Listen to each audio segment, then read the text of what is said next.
here it is, look at that bad boy. Right, today I'm going to show you how I'm going to wire up the 12 volt sides of the trailer. So let's fire it up and see what goes bang, bang, bang. Welcome back to the channel, guys. We've got loads of cool stuff happening this week. We'll be testing out this Panasonic 330 watt hit panel. We've got 12 volt wiring, more stuff to do with the trailer, restaurant reviews, there's a lot. So let's get started. Right, today I'm going to show you how I'm going to wire up the 12 volt side of the trailer. So I've got this little fuse box, which is really cool actually. It's got this cover that goes over the top. I found this on Amazon and I've just stuck a couple of pieces of adhesive double-sided on the back so I can stick it somewhere. But yeah, it's really cool. What I was actually searching for was something like a bus bar, like a kind of distribution system, but then I realised I was actually searching for a fuse box, really, because that's what it needs. So this one's good because it's actually got a negative and a positive, so you can just basically clamp high voltage stuff, high current stuff to this, not run through a fuse on here because these are obviously low power fuses, but then you know, low power stuff like your lights, I'm probably going to stick a fridge in there as well, and other things that need 12 volts. You know, if you don't do this sort of thing, then you end up with this situation where you've got like a junction box with loads of wires hanging out of it. So it's a lot better to do it this way. This is the proper way of doing it.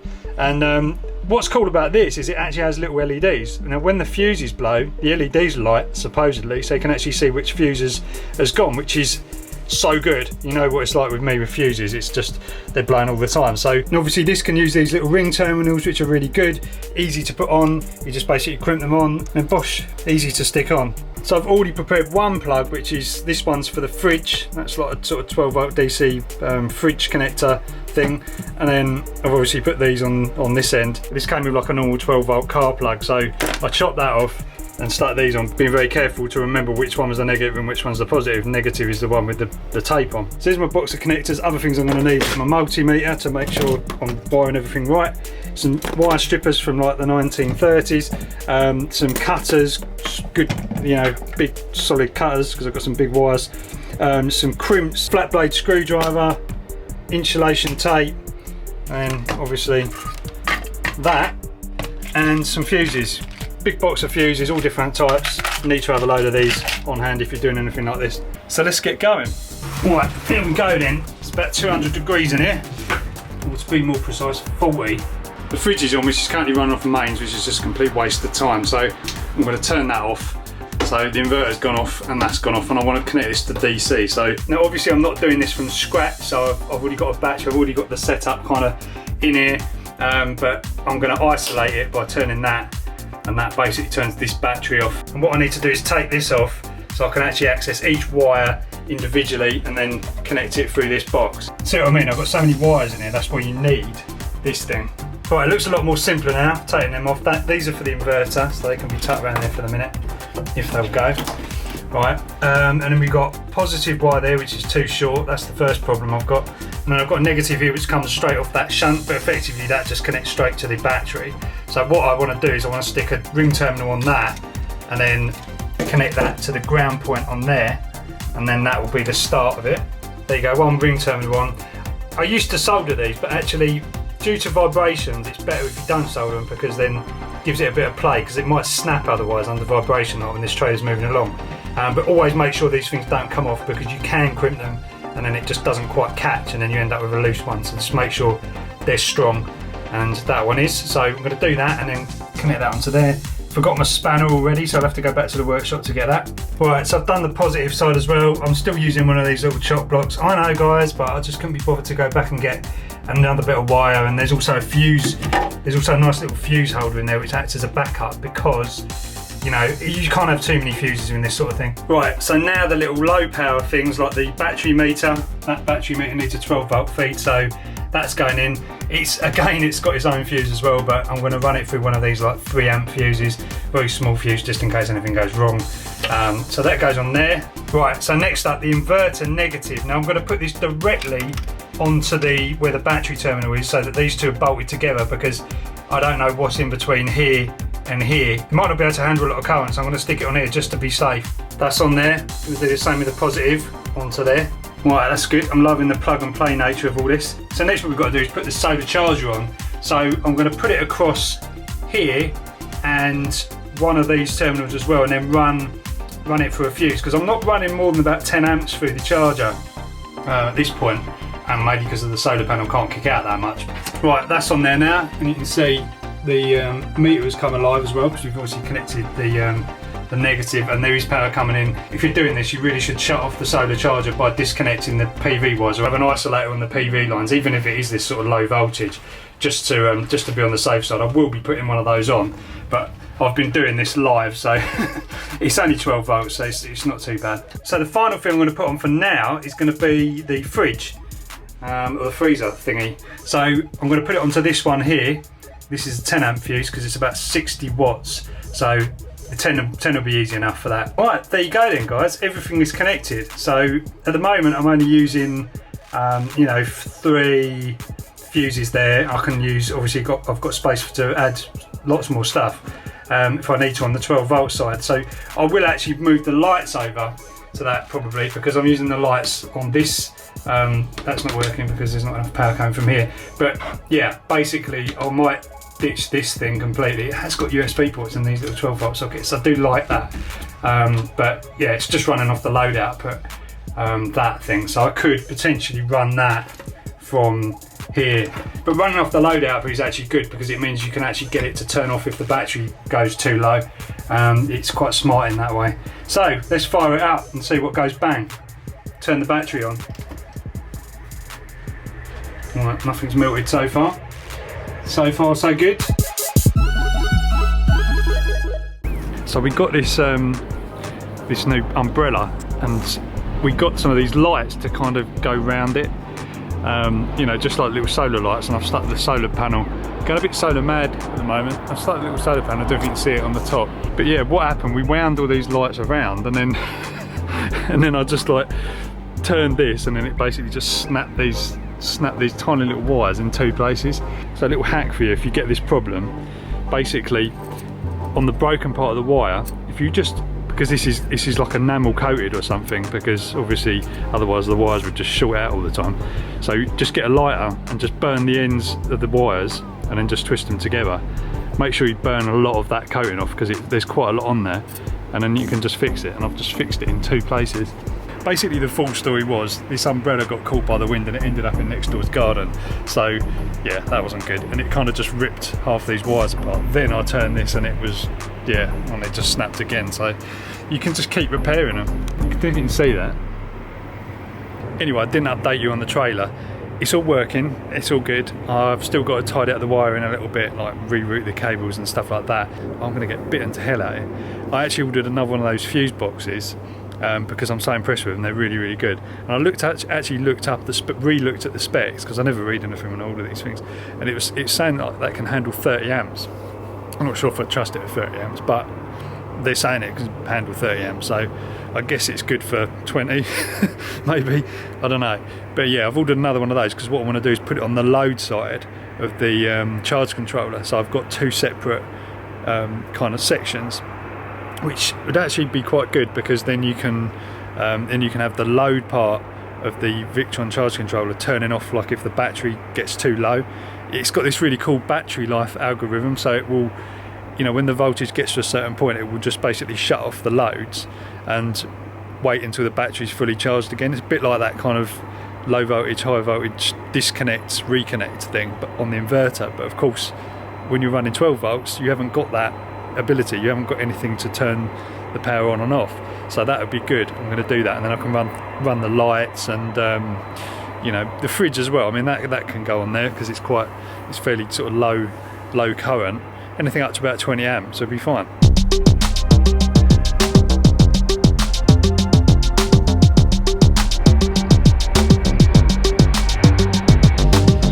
Top one today, guys. Fans are already on. It's only like 10 o'clock. So today's going to be an interesting one. I'll probably do some more stuff on the trailer. Got a new solar panel to put on there, which is way more. It's like 3 times more powerful than that one. It's one of these new Panasonic HIT panels. Anyway, one of those.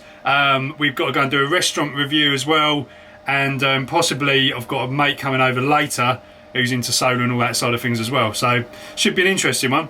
But as I was getting cocky in the other video saying I haven't had a puncture for ages, look, Nah, at least both the front and the back wheels just come off really easy on that bike. Temperature in here today, 34. Right, so here's how it ended up last night because I didn't show you. Basically, the fuse box there. It's not the neatest thing in the world at the moment because I need to just move some of these wires, especially this inverter wires. These are just going around there because I couldn't bother to drill a hole. Just way too hot in here yesterday. And it's probably going to be the same again today. Anyway, same with this battery meter is it's actually showing like 3%, even though only 10.7 amp hours have gone out. So this is a 20, I think it's a 20 to 20, I think it's a 25 amp hour battery in this one. It's making me doubt myself now, but I've set it all right in the settings, but it just seems to have dropped that state of charge down to, like this morning it was on 0 state of charge, even though the battery's still at 14 volts. So I don't know what's going on there. I think what I'm going to do is I'm going to start again. I'm going to reset the device so you can do it on this. I was trying to figure out how to do it on the menu on there, but it's just far easier on the phone. So I'm just going to hit yes on that. What's going to happen here? Yeah, see, it's reset all these now. So I'm just going to go through and set all these settings, and then hopefully it'll just work. I think that's what it probably needed, because now it's gone up to 57% now. I mean, at 11 amp hours gone, it's about right.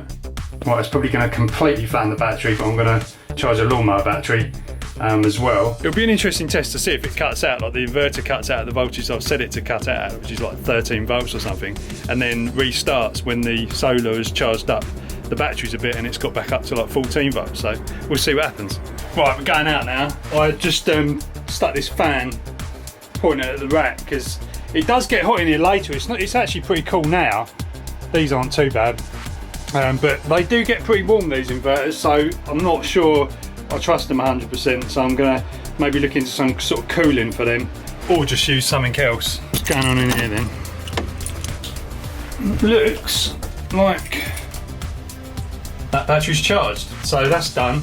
And yeah, looks like this battery's, so it's saying charge, so which isn't a problem. 14.6, 31% at the moment, 14 volts. See, this meter's still wrong. I'm gonna let this charge up fully over the day, and then I'm gonna synchronise it, and that should sort it. Was to prepare measured drawings in the sunshine. One day. Still working on Sarah. How big's the boot? Huh? Is it really small?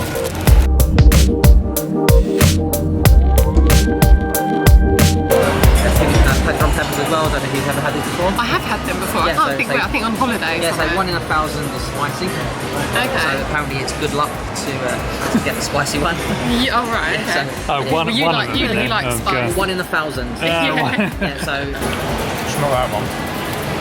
So yeah, we're at a place called Tapas Revolution, and yeah, they're just going to bring out loads of vegan. Is it vegan and vegetarian, or mainly vegan stuff?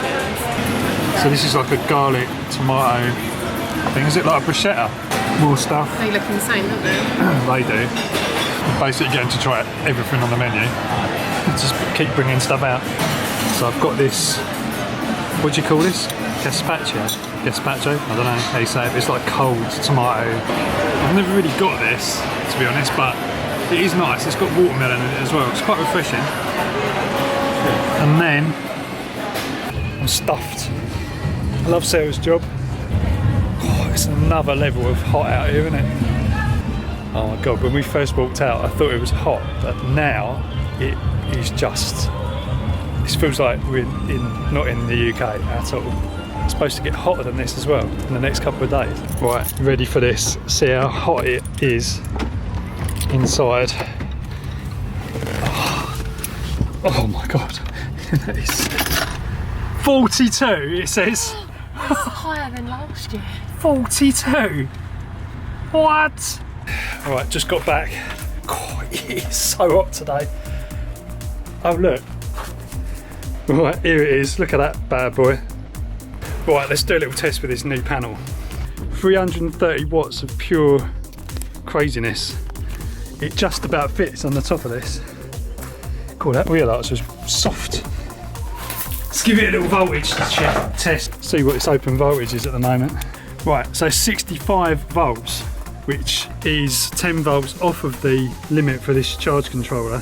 and I've kind of made it very easy, so you can basically just disconnect, you know, the existing panel that's on there. We'll remove this before I put this on properly, but I just want to test it anyway. As you know, I just like testing stuff. So those are going to go on there. All right, so ready for this? So let's keep an eye on this. So I've unplugged it, there's no voltage coming in on the PV. Let's plug the other plug in. Hopefully I can do this whilst I'm holding this. Hopefully there won't be any sparks. Right, 64 volts is showing there, down to 45, and we're putting in about 3.4 amps there at the moment. So look at that, up to 180 watts then it went up to. As the MPPT kicks in, it'll probably adjust, but yeah, look at that. It's not at the ideal angle actually at the moment. It really could be tilted. If you tilt it, it'll go up. Oh, I can't hold that, but yeah, 200 watts, something like that. Yeah, so not that much if you tilt it towards the sun, which is what we see over there. Now, I was wondering whether it should actually be trying to charge it, because, right, my camera's overheating.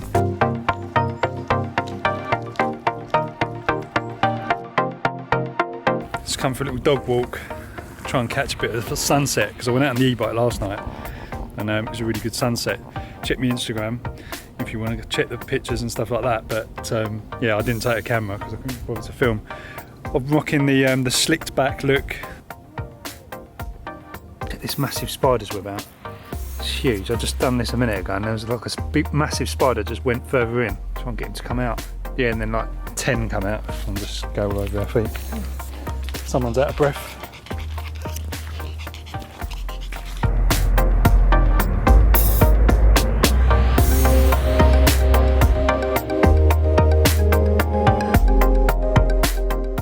Nice sunset. Right, it's the next day now. This is really interesting. This panel is kicking out some serious power. It rained last night and it's got dirty already. Right, so I'm charging this battery here, the big one, and so you can see it's only 1 amp, but it's going in. Now the problem obviously before is there wasn't enough power coming from the 100 watt solar panel to actually, you know, power the inverter and power the charger and actually, you know, have that without discharging the battery in here. But now we've got 132 watts kicking out of the solar charge controller there, and then if you look at the actual battery stats, or you can actually look at it on this meter here as well, see that 1.54, so it's charging that battery, but it's still putting 1.5 amps into the battery in there. So we're basically just pretty much running this charger from the solar panel on the other side of here. Also, this roof and everything isn't getting as hot anymore, so that's good. I've noticed something here as well. If we look in there, I don't know if you can see that, I might zoom in. That is showing 16.84 volts, so that's a little bit high. So I think what I'll do is I'll adjust this float voltage, which I actually originally put on to, where is it? That's the battery one, that's not the charger. Yeah, I did put it up onto 16.8 volts float, but really that should be a bit lower. Yeah, so maybe let's bring that down, because I don't really want that sitting at 16, you know, maxed out all the time. So let's put 16.6 and see what happens. Yeah, it's not. But yeah, anyway, that's ticking away. So for those that are going to comment and say, yeah, but this is a 330 watt panel, why isn't it kicking out that amount of power? Well, the reason is it's not at an angle. You know, it's not ideally positioned towards the sun, because this is like a trailer, so it's going to be where it's going to be, basically. You're not going to get it in the perfect position like you would on a house. Also, this charge controller will only go up to, I think it will do it on 24 volts. It will handle that panel on 24 volts, but on 12 volts it won't, because it can only do 15 amps, and 15 amps at, I don't know what, 16 volts, 15 times 16 is 240, so it's only going to do about 240. I think it's 240 or 250 watts it's rated for. But obviously, if you do that at 24 volts, it's, you know, it's nearly 400 watts or something like that. So you find that with this stuff, the lower rating on 12 volts than it is on 24. But that's fine, you know, we're not bothered about that. It just means when you've got all that power coming in, it's just getting, they call it cropped or clipped or something like that, these stupid terms they use for the commercial solar installation. But there you go. I've got really into this whole trailer thing. I'm really thinking, I've been looking at these kind of what they call micro caravans, or like teardrop caravans, that sort of stuff, where you can convert one of those trailers. I've seen some amazing off-road ones. Yeah, that's what I really want to do.